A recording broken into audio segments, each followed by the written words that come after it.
আসসালামু আলাইকুম ভিউয়ার্স, আজকে আমি আপনাদের সাথে হাঁসের মাংস রান্নার রেসিপি শেয়ার করব।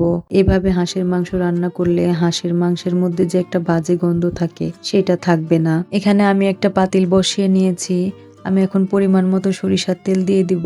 যদি সরিষার তেল দিয়ে হাঁসের মাংস রান্না করেন তবে মাংসটা খেতে বেশি টেস্টি হয়। পরিমাণ মতো পেঁয়াজ দিয়েছি আর এখানে আমি অ্যাড করে দিলাম দারচিনি, এলাচ, লং, বড় এলাচ, গোলমরিচ, তেজপাতা। এবার আমি মশলাটা যেন পুড়ে না যায় সেজন্য অল্প একটু পানি অ্যাড করে নিলাম। এই পানি অ্যাড করার পরে আমি এখন দিয়ে দিব বাটা মশলা। আমি এখানে 2 চামচ পরিমাণে রসুন বাটা, 2 চামচ পরিমাণ আদা বাটা, 1 চামচ পরিমাণ জিরা বাটা, আর এই যে বাটির মধ্যে যে মশলাটা আমি দিচ্ছি এইটাই হচ্ছে মোহরি এবং চন্দনী বাটা। আমি এখানে 1 চামচ পরিমাণে মোহরি এবং হাফ চামচ পরিমাণে চন্দনী বেটে নিয়েছি। আর আমি এখানে অ্যাড করে দিচ্ছি 2 চামচ পরিমাণে হলুদ গুঁড়া, 2 চামচ পরিমাণে মরিচ গুঁড়া, পরিমাণ মতো লবণ। এখন আমার সব মশলা দেওয়া হয়ে গেছে।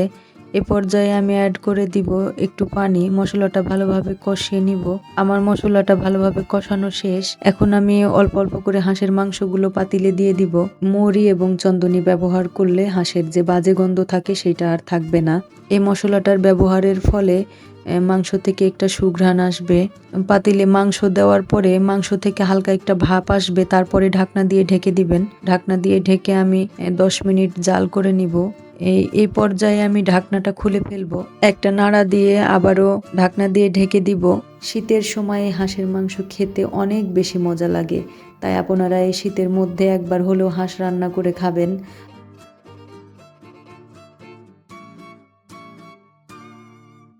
দেখতেই পাচ্ছেন মাংসর কালারটা চেঞ্জ হয়ে গেছে। এখানে আমি 1 মুঠ পরিমাণে রসুনের কোয়া অ্যাড করে নিব। এই রসুনের কোয়াটা দেওয়ার পরে আমি ভালোভাবে মাংসটাকে কষিয়ে নিব। মাংসটা ভালোভাবে কষিয়ে নেওয়ার পরে আপনারা পানি অ্যাড করবেন যেভাবে আমি কষালাম। তারপরে ঢাকনা দিয়ে ঢেকে দিবেন। 15-20 মিনিট পরে আমি ঢাকনা খুলে আপনাদেরকে দেখাচ্ছি। আমি মাংসটার মধ্যে এখন পানি দিয়ে দিব।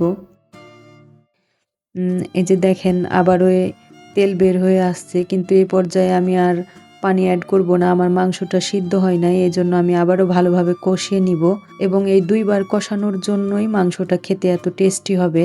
হাঁসের মাংস ঢাকনা খোলা অবস্থায় কষাতে হয়, তাহলে হাঁসের মাংসটার যে একটা বাজে গন্ধ থাকে সেটা থাকে না। আর আমি তো একটা গোপনীয় মশলা আপনাদেরকে বলেই দিয়েছি। এ পর্যায়ে দেখতেই পাচ্ছেন এবার আমি পরিমাণ মতো পানি দিয়ে ঢাকনা দিয়ে ঢেকে দিচ্ছি।